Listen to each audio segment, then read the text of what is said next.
Everybody, it's time for the shop.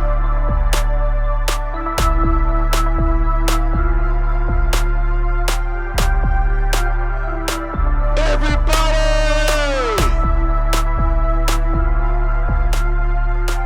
it's time for the shop.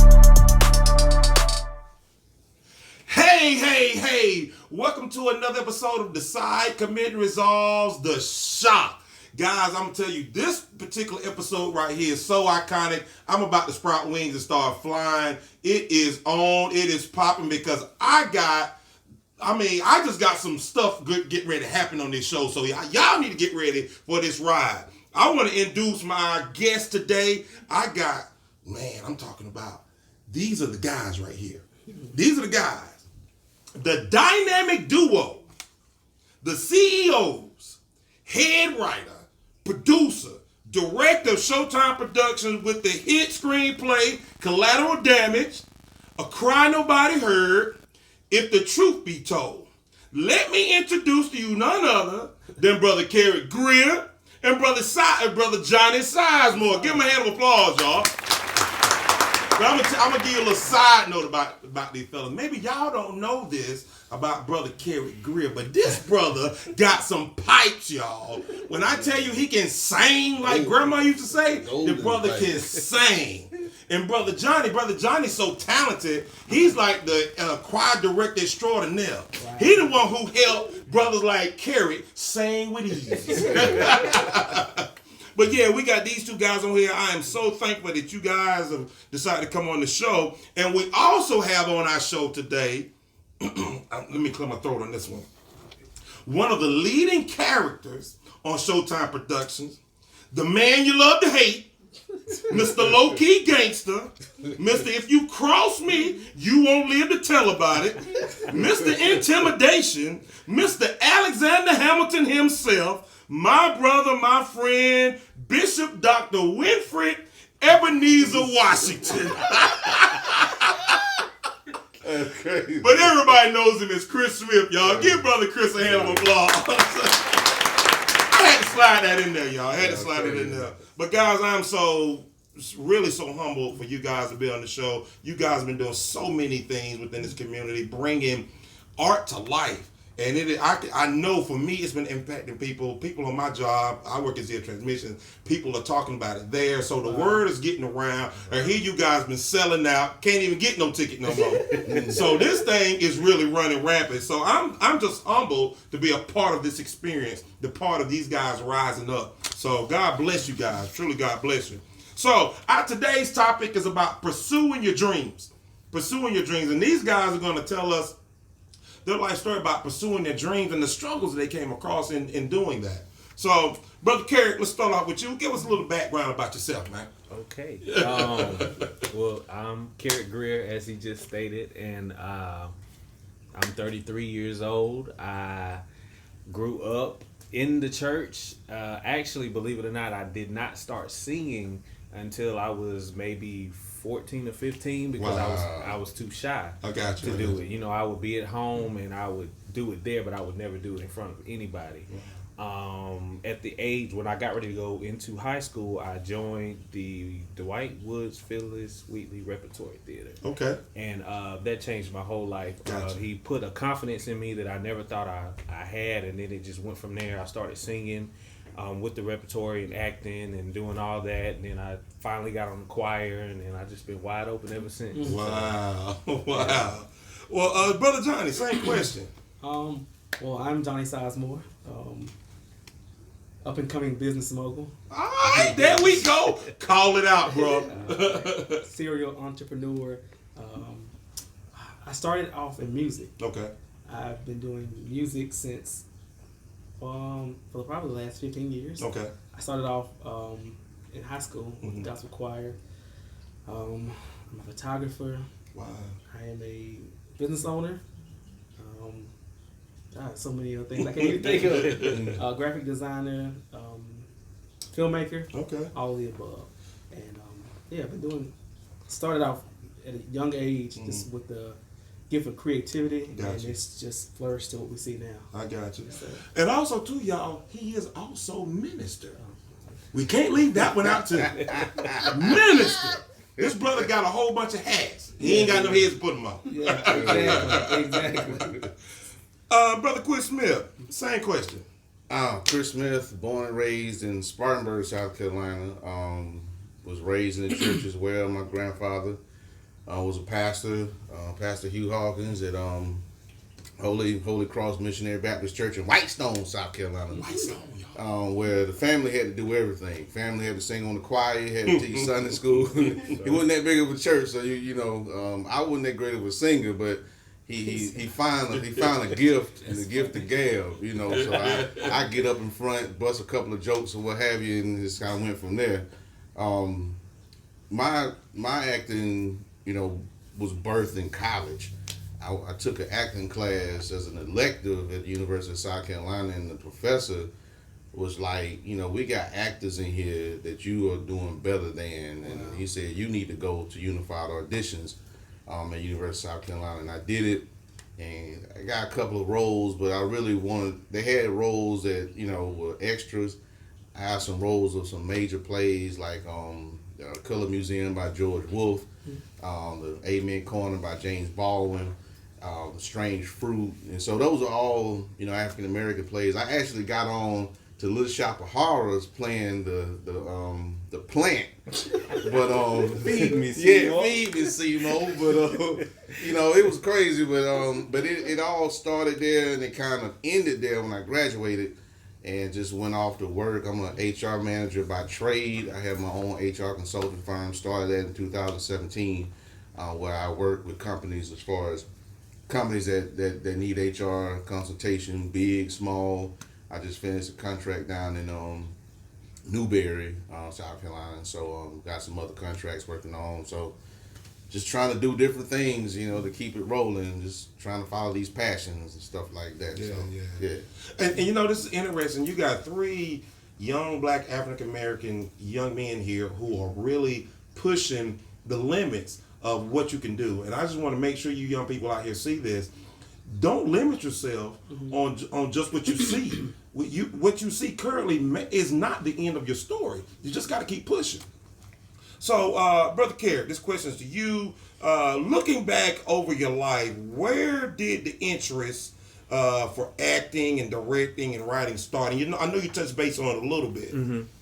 I would have to say it was always there, but I never knew to what extent. Gotcha.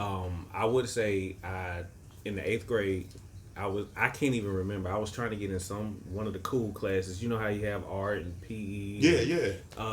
But it was one of the cool classes I was trying to get into, but I didn't get into it, and so they was like, "Well, the only thing you got left is creative writing class," and I was just like, "Okay, whatever, let's do it."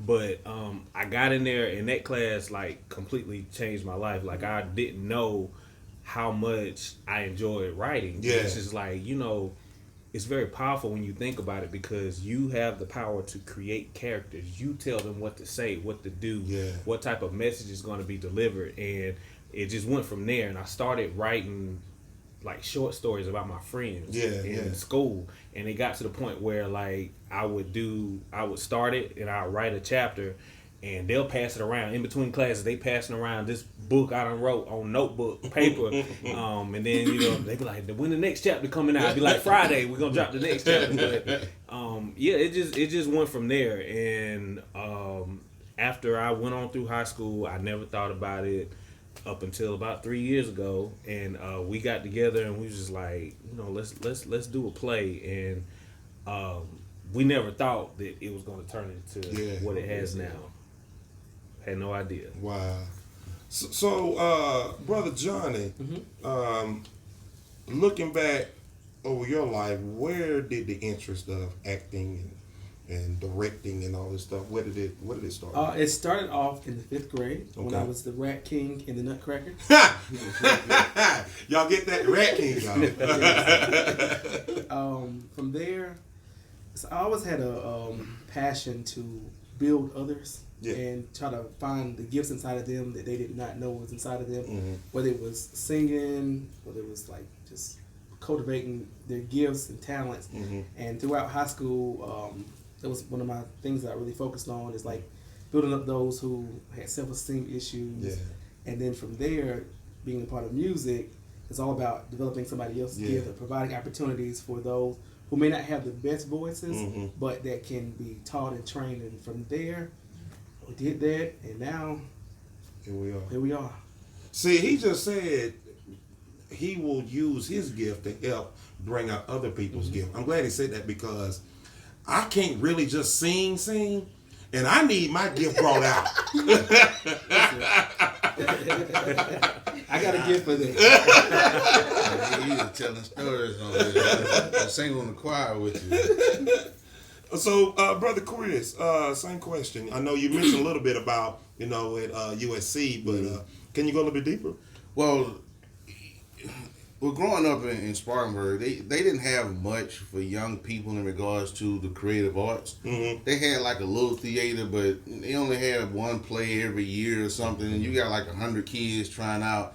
But it would be stuff like Peter Pan and different things like that. I mean, it wasn't an interest for me. And then when they had a theater odyssey in high school, again, they were coming out with these crazy. I didn't want to be a part of it. It just wasn't interest. When I got to college and was in this course, and they're coming up with these different scenarios, and the passion just grew. And it's just like, man, I can do this. And I was knocking out this stuff, and to where the professor who would direct plays, and he was like, Chris, have you ever done any work before? I was like, no, never. And he's like, well, you got it. You got the gift. Just go out there and show people, and that's where it happened. But it was a passion more than anything. I enjoy it. More than anything. So that's real interesting. You say that you enjoy it, because your passion is something that you will enjoy, and you don't have to be paid for that, because you really enjoy doing it. And the cool thing about that is that it will make room and pay for itself. It really will. So, Chris, back to you. Did you ever find yourself using real life to influence the characters you play? Case in point, when the first play I did, Color Museum, I was in Columbia at this gas station or whatever, and somehow this guy found out about it, and he was like, man, won't you get me on stage and, do some acting? And, I mean, he looked like a bum or whatever, and I was like, well, what kind of acting you do? He's like, man, I act like I like being out here. I thought about it like, man, it's like people, and my professor told me, black people are full of emotion. We've always had to put a smile on our face going to a job, and we want to cuss the manager out. We've always had to keep a straight face in different areas. We act up in church, and we act a certain way when we're not there. It's just black folks are full of emotion. And so, for me, it was, I can take those bits and pieces, and I can take things from life and put that into, a production. If a director comes to me and says, think of a time when this happened, I can pull that out. So, Brother Kerrick, do you look at life and do you pull inspiration, from what you see around you when you're writing? Absolutely. There are so many people that have come to the shows and probably don't even realize that they're looking at a reflection or something that I've seen or know that they've been through or dealt with. And I just feel like it's just a different form of ministry versus sitting in church, and and there's nothing wrong with that, but some people need to hear a message that can be more relatable to them in the art form. So absolutely, I most of them come from my own personal life experiences, but others as well. Okay. Yeah. So, Brother Johnny, when you look at life, do you see stuff that you could pull from from life and the people around you to impact of the writing of a play or the directing of a play? Absolutely. Our very first show kind of was inspired by some of the things that I dealt with. Okay. Like I was on the verge of committing suicide back in 2016. Like I was literally going to drive my car off the highway, and it was like I was going through so many things, and it's like everybody knows who you are. They want to pat you on the back, but how many people really just care about you and hear you, and it's like you in a room full of people, but no one hears you. Yeah. And so that's what Cry Nobody Heard was inspired by. Wow. So, and I hope you guys hear that, because it's critical moments in people's lives, and even your own lives if you're watching, that you may not be able to pinpoint what exactly is going on, but there is something. And you got to be able to vocalize that, because holding that in will cause you to spiral downward. And that's what Brother John is talking about here. He was spiraling downward, but he got a pen and he started writing. So I just want to say this: if you're suffering from depression, please reach out and talk to somebody, because that's a serious thing. It is. That's one of the things that we kind of overlook in the African American culture, because we feel like, well, we're gonna go to church and Jesus is gonna fix it all. But no, sometimes you really need to seek some professional help. You need to feel comfortable and safe. And I think the church sometimes makes us feel horrible based on our issues. You better say it. When that's the place that we're supposed to be healed. And so, and I think this doing Showtime has been my therapy. Your healing. My healing, because so many people talk about how they are blessed and inspired, and I never felt the courage to say what I'm going through until I came and seen this show, or I related to this character, things like that. So yeah, we've had people that come to us and say, after I left y'all show, I sat down with all my girls and I talked to them, and I told them that I'm here, and that's what we wanted. We wanted to start that conversation. Yeah. So. And that's interesting you say that, because that's what this show is about. The shop is about reaching people and being able to tell people, from everyday walks of life, this is what we deal with. And and we're no different from you guys. You know what I'm saying? And here is how we got through it. Right. That's what this show is about. So I'm glad you guys shared that, because that's really important for people to understand. Just because everything is shining bright don't mean that I ain't going through. Absolutely. Right. And we have been so trained to wear masks and put on a face in front of people. We have to hide and we have to go through in secret, because we don't want to be looked or frowned upon, because we are going through. Some days we not good. Some days we don't feel like being exactly. But yeah, and that's acting. Yeah, come on, bro. That's acting. I mean, that's and then we deal with it. Well, a lot of people deal with it, but I think us as African Americans deal with it a lot more, because we put these masks up. We have so many things going on, but all you see is what I'm putting out. That's what I'm putting out. That's acting. It really is. So I mean, I hope that this is opening the door for some healing for somebody. I hope you hear this. So, Brother Johnny, this one's back to you. Let's fast forward 5 years. How do you see Showtime Productions? I see Showtime Production as a beacon of light in not only the state of South Carolina, but in this entire country, providing opportunities for those who did not recognize the gifts that they had inside of them. I see us doing shows all across this country, doing television, film, feature film, movies, and theaters. Our expectation is so much greater than what we can see here tangibly now. So I think in the next 5 years, we're going to be fulfilling a lot of the dreams that we have now. Gotcha. Brother Kerrick, same question. If we fast forward 5 years, how do you see Showtime Production? Pretty much like what he said, but for us, we definitely want to leave our mark in our community and where we come from. It's very important that we want people to know that they have somewhere to go around here. Like, you have people like Chris who are just as good as anybody that you'll see in Atlanta or Hollywood or New York, but they feel like because they're not in those places that they can't be successful in their craft. And that's what we want to provide, so people feel like I don't have to go here. I can come right here to Showtime, and we provide those same opportunities for people, all this hidden talent around the upstate. And that's what we want to do. Like, we don't want to get big and then move to California. Why would you do that? They have enough directors and production companies out here. We need something right here to cultivate gifts and to expose all the hidden talent that's around here and bring those gifts out that people don't even know they have. So, and that's interesting to say that because when I say we, South Carolina is overlooked for a lot of things. Absolutely. Overlooked in athletics, overlooked in politics, overlooked in professions, overlooked now what we're even recognizing more in acting and talent. We're overlooked in so many areas. And to have a real life production company here in the upstate is game changer. Absolutely. It's game changer.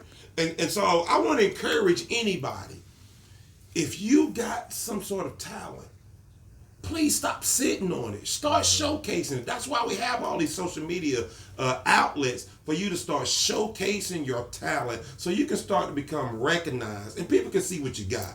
You know, so please hear me when I say that. Brother Kerrick, all right, so this episode is titled Pursuing Your Dreams. Talk about some of the struggles you have faced and still face in pursuing this dream. man, I don't even know where to start with that one. But if I had to start anywhere, it would be a struggle within myself. You know, just being confident in the gift. Like, he can tell you like how critical I am about my writing and stuff like that. Like, I get so stressed out because I'm like, okay, we getting ready to debut this new show. Are they gonna like it? Are they gonna think it's stupid? Are they gonna get it? Like, it's a battle to, and sometimes be like, you know what? Why am I doing this? Like, I don't feel worthy of, you know. And sometimes I still don't feel like, when people say, man, y'all doing a great job, I'll just be like really? Like, you really feel that way? So I would say that was a big struggle for me, just having the confidence to do it. I want to comment, but I think I'm going to wait for a minute because that's serious. Brother Chris, same question. What struggles have you faced in this process of pursuing this part of your dream as far as acting, and what are some that you're still facing? Well, one was history, because when I graduated from college, there were other theater classmates that were with me, and they were like, hey, I'm going to pursue my dream. And they went to New York, and they went to Los Angeles, and they were living 3 and 4 in a studio apartment, and the best they could do was get on The Price is Right or something like that. You know, it was just, I'm an extra. I've been an extra on this movie or something. They've been there. I graduated in 96. This is 2019. Some of them have given it up, you know, what have you. So for me, history has shown that there's no opportunity unless you're coming out of Juilliard or unless you have connections or what have you. So that was the struggle, because I'm always thinking it's going to end somewhere. You know, we've done enough. It stops right here. The second struggle is just life, because I'm thankful that Showtime, you do get something in your pocket. I'm thankful for that. I mean, I am. But I would do it for free. But that's a struggle because you got bills to pay. Exactly. You know, you got life. You know, Duke Power don't care about you, you know, acting. You know, the mortgage company don't care about it. You know, so you're dealing with life. And then you have other thespians who begin to stab you in the back. Because, you know, they've been doing it. They've been acting for years. And you become a part of a group that seemed like they just started yesterday. Yeah. And you rising above, and who are you? We didn't even know who you were or what have you. So now it's, oh, I heard about Showtime. I heard about, oh, you only can do these roles, and that's stuff that you begin to hear. Yeah. Instead of, you know, celebrating or what have you, or competing. If you're that much better than me, come and try out. Yeah. You know, but that it's not happening. You know, so those are the three biggest struggles for me. Okay. But Johnny, what about you? What kind of struggles have you faced in pursuing this part of your dream, and what are some that you're still facing? Competition has been our biggest struggle. Okay. And it's because we're the type of people, we want everybody to win. And being vulnerable with other playwrights, directors, trying to build something together with them, to be, like Chris said, stabbed in the back. That's a struggle for me because there's enough room for everybody to be successful. McDonald's, Wendy's, Burger King, Hardee's all sell burgers, and neither one of them are going out of business. Come on, man. And that's the same thing we have to do. Like, if we could come together, bring all of our resources and talent together, we could make this upstate something large as Atlanta or in LA. But to see so many people who are divided, this side versus that side, that's a struggle for me. Yeah. Another struggle that I face with pursuing this dream is having to turn away people, because you want to give everybody an opportunity. Some people are not necessarily ready, and some people, their personalities kill them. And to see those people having to be turned away, I struggle with that because my heart is so big. So, You know, that's interesting to say that, because there's always struggles, and I guess what I'm saying here is that too often we find a lot of us quitting in the midst of the struggle and don't see the end goal, because that struggle becomes, to them, seem like unbearable. You get what I'm saying? So what we're going to do is we get ready to end this, and we're going to come back and do part 2, because this thing is so good, and we want to continue to talk about these struggles and how these guys have overcome it. So I am just jacked up. I want to throw these papers in the air, because we got, again, I got to say it again, the iconic Brother Kerrick Greer, Brother Johnny Sizemore, Minister Johnny Sizemore, and the Bishop, Hamilton Alexander, otherwise known as Chris Smith. Guys, look, stay tuned. We get ready to come right back. Decide, commit, and resolve. Everybody!